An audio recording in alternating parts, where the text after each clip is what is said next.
Notre correspondante à Bruxelles, Fariba Mavadat, a rencontré Mohamed Laridjani, le responsable du Haut Conseil iranien aux droits de l'homme.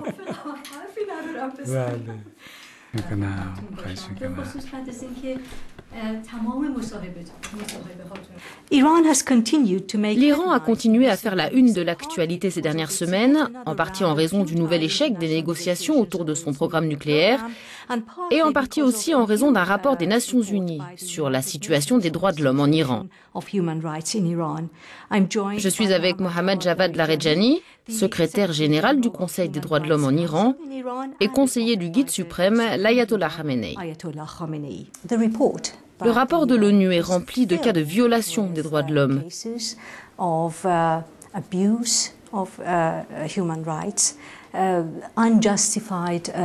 Emprisonnement injustifié, torture, exécution, parfois de mineurs. Qu'avez-vous à répondre à cela? Au nom de Dieu, nous ne revendiquons pas la perfection, mais nous estimons que nos archives sur les droits de l'homme ne sont certainement pas pires que celles des pays qui nous accusent. Ce que font bon nombre d'États européens. Je tiens à dire que la méthode qui est utilisée sert à mettre différemment la pression sur l'Iran, en ouvrant un autre front. Mais ce rapport est basé sur 169 auditions et enquêtes réalisées par différentes instances des droits de l'homme en Iran.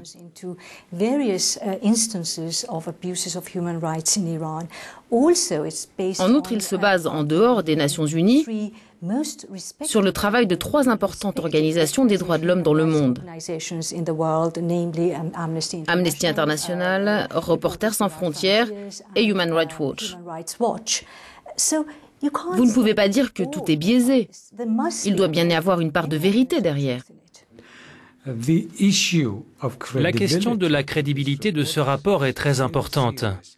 Nous sommes d'accord que certaines de nos lois ont besoin d'être modifiées. Et nous défendons certaines d'entre elles contre les critiques occidentales. Par rapport au nombre d'exécutions en Iran, nous pensons qu'il est trop élevé. Nous devrions modifier la loi. Il y a un nombre élevé de crimes qui sont liés au trafic de drogue, qui représente environ 74% des exécutions en Iran.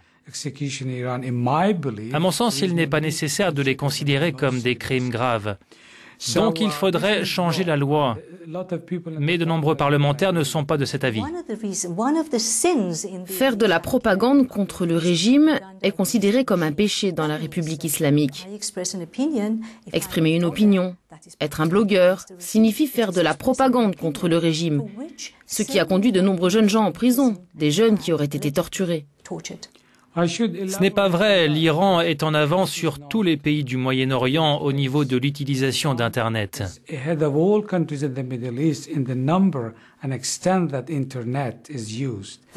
Mais vous limitez l'accès à Internet. Eh bien, c'est un problème mondial. Il y a des sites web qui portent préjudice à l'intérêt national, à la population. Les enfants abusés, le sexe pour les mineurs, c'est cela qui doit être surveillé ou filtré. Et ceux qui critiquent l'élite dirigeante? Oh non, il ne devrait pas être filtré. Et la torture en prison? La torture en prison est une maladie, un crime. Mais comparez-nous aux États-Unis. Vous ne pouvez pas justifier les méfaits en Iran en les comparant à un autre pays comme les États-Unis. Vous savez, le bien absolu n'existe pas. Selon la loi, la torture est un crime majeur. Selon l'islam et la charia, la torture devrait être sanctionnée par la peine de mort. Et que dire de la pratique? Récemment, nous avons totalement changé la supervision juridique du centre de détention temporaire de la police.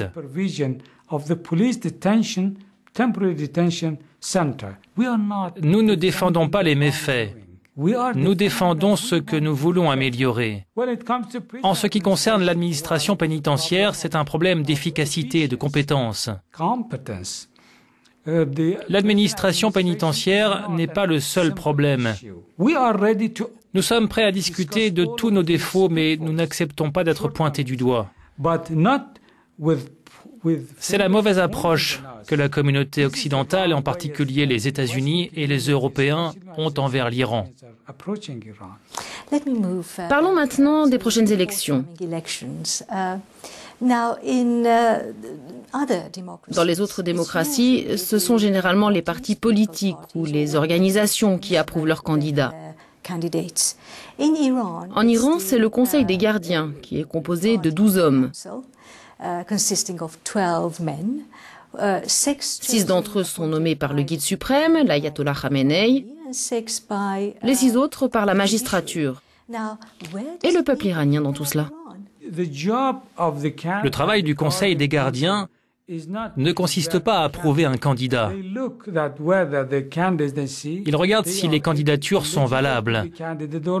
Une personne qui a été impliquée dans un coup d'État ne peut pas être candidate.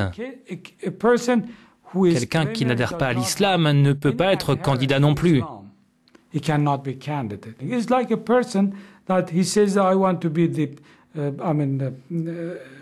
C'est comme si on disait « je veux être président de la France, mais je n'adhère pas à la laïcité ». Parlons maintenant du programme nucléaire.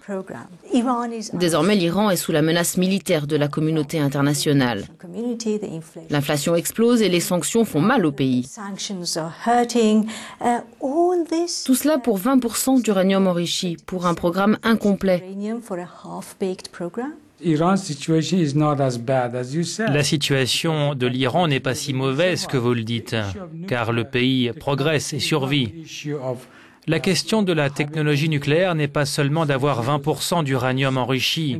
Nous sommes dans la communauté internationale comme n'importe qui d'autre. Tous les droits que possède un Américain ou un autre citoyen dans une société ouverte, nous les avons aussi en tant qu'Iraniens.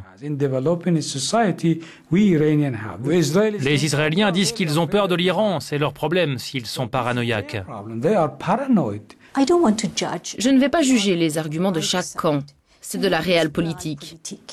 C'est-à-dire que l'Iran est face à 2 options. Compte tenu des sanctions, soit il affronte le problème de la faim, comme en Corée du Nord où les gens mangent de l'herbe, soit il fait face à une attaque militaire. Quelle option choisissez-vous? Nous sommes bien plus prospères qu'un grand nombre de pays d'Europe du Sud. L'attaque militaire contre l'Iran n'est pas possible. Il pourrait être facile d'attaquer tel ou tel endroit en Iran. Mais l'Iran est celui qui finirait cette guerre. La troisième option est de s'asseoir et de reconnaître l'Iran comme membre de la communauté internationale au sein du traité de non-prolifération. Nous ne demandons pas plus. Passons à une autre question de politique étrangère. Parlons de la Syrie. Pourquoi supportez-vous Bachar al-Assad? Le soutien de Bachar al-Assad fait partie de notre politique régionale qui consiste à faire face à l'hégémonie d'Israël dans la région.